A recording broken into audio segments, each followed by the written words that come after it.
സ്ത്രീകൾ നമ്മുടെ സമൂഹത്തിന്റെ മുഖ്യധാരയിലേക്ക് വന്നെങ്കിൽ മാത്രമേ നമുക്ക് എല്ലാ തരത്തിലുമുള്ള പ്രയോജനം ഒരു രാഷ്ട്രത്തിന് ഉണ്ടാവുകയുള്ളൂ. ഇപ്പൊ തന്നെ അംഗസംഖ്യയുടെ കാര്യത്തിലായാൽ സ്ത്രീകളാണ് കൂടുതൽ നമ്മുടെ രാജ്യത്ത് തന്നെ, നമ്മുടെ സംസ്ഥാനത്ത് തന്നെ.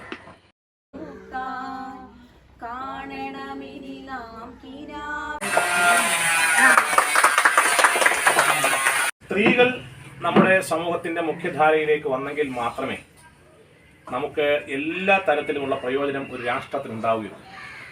ഇപ്പൊ തന്നെ അംഗസംഖ്യയുടെ കാര്യത്തിലായാൽ സ്ത്രീകളാണ് കൂടുതൽ നമ്മുടെ രാജ്യത്ത് തന്നെ, നമ്മുടെ സംസ്ഥാനത്ത് തന്നെ. നമുക്കറിയാം, ഒരു കാലഘട്ടത്തിൽ നമ്മുടെ വനിതകൾക്ക് വിദ്യാഭ്യാസം പോലും നിഷേധിച്ചിരുന്ന ഒരു രാജ്യമായിരുന്നു നമ്മുടെ രാജ്യം. ലോകരാജ്യങ്ങളെല്ലാം തന്നെ പഴയകാല ചരിത്രം പരിശോധിച്ചാൽ നമുക്കറിയാം, അവർക്ക് വിദ്യാഭ്യാസം സ്ത്രീകൾക്ക് വേണ്ട, പുരുഷന്മാർക്ക് വിദ്യാഭ്യാസം മതി എന്നുള്ള ഒരു കാലഘട്ടമായിരുന്നു. അതുകൊണ്ട് തന്നെയാണ് നമ്മുടെ പ്രായമായ അമ്മമാരും ഒക്കെ ഇപ്പോഴും ഒന്ന് പഠിക്കാൻ കഴിഞ്ഞില്ലല്ലോ എന്നുള്ള ചിന്തയോടുകൂടി ഇപ്പോഴും അവരുടെ ജീവിതം മുന്നോട്ട് കൊണ്ടുപോകും. എന്നാൽ ഈ കാലഘട്ടം അത് മാറി. ഇപ്പൊ പുരുഷന്മാരെക്കാട്ടിലും കൂടുതൽ വിദ്യാഭ്യാസ രംഗത്ത് മുന്നിൽ നിൽക്കുന്ന സ്ത്രീകളാണ്. അതോടെ തന്നെ സർക്കാർ ജോലികളിൽ, മറ്റ് ജോലികളിൽ, പ്രൈവറ്റ് സ്ഥാപനങ്ങളിൽ ഒക്കെ തന്നെ സ്ത്രീകളുടെ ഒരു കടന്നുകയറ്റം വ്യാപകമായിക്കൊണ്ടിരിക്കുകയാണ്.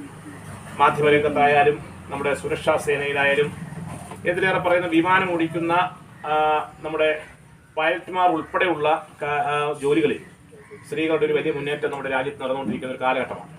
അപ്പം ആ ഒരു കാലഘട്ടത്തിൽ സാമ്പത്തികമായി അല്പം പിന്നോക്കാവസ്ഥയിലുള്ള നമ്മുടെ എല്ലാ വനിതകളെയും അവരെ മുൻനിരയിലേക്ക് കൊണ്ടുവന്ന് സാമ്പത്തിക അഭിവൃദ്ധി, അതോടൊപ്പം തന്നെ സമൂഹത്തിന്റെ മുൻനിരയിലേക്ക് അവർക്കൊരു സ്ഥാനം ഉറപ്പിക്കുക തുടങ്ങിയ ലക്ഷ്യത്തോടു കൂടിയാണ് 26 വർഷം മുമ്പ് കുടുംബശ്രീ തുടങ്ങിയത്. ആ ലക്ഷ്യം വളരെ വേഗം പൂർത്തീകരിച്ചുകൊണ്ടിരിക്കുകയാണ്. തദ്ദേശ സ്വയംഭരണ സ്ഥാപനങ്ങളിൽ വനിതകൾക്ക് വലിയ പ്രാധാന്യം ഇന്ന് വന്നിരിക്കുന്നു. കൗൺസിലർമാരായി, പഞ്ചായത്ത് അംഗങ്ങളായി, മറ്റുള്ള ആളുകളായി ഒക്കെ വന്നിരിക്കുന്നത് അവരാണ്. എന്തിനേറെ പറയുന്നു, MLA-മാരും MP-മാരും. ഇപ്പോ നമ്മുടെ ആലത്തൂരിലെ നമ്മുടെ MP രമ്യ ഹരിദാസ്, അവർ കുടുംബശ്രീയുടെ ഒരു പ്രവർത്തകയായിരുന്നു, അവരിപ്പോൾ MP ആയി എന്ന് പറയുന്ന പോലെ രാജ്യത്തുടനീളം അതുണ്ടായിക്കൊണ്ടിരിക്കുന്നു.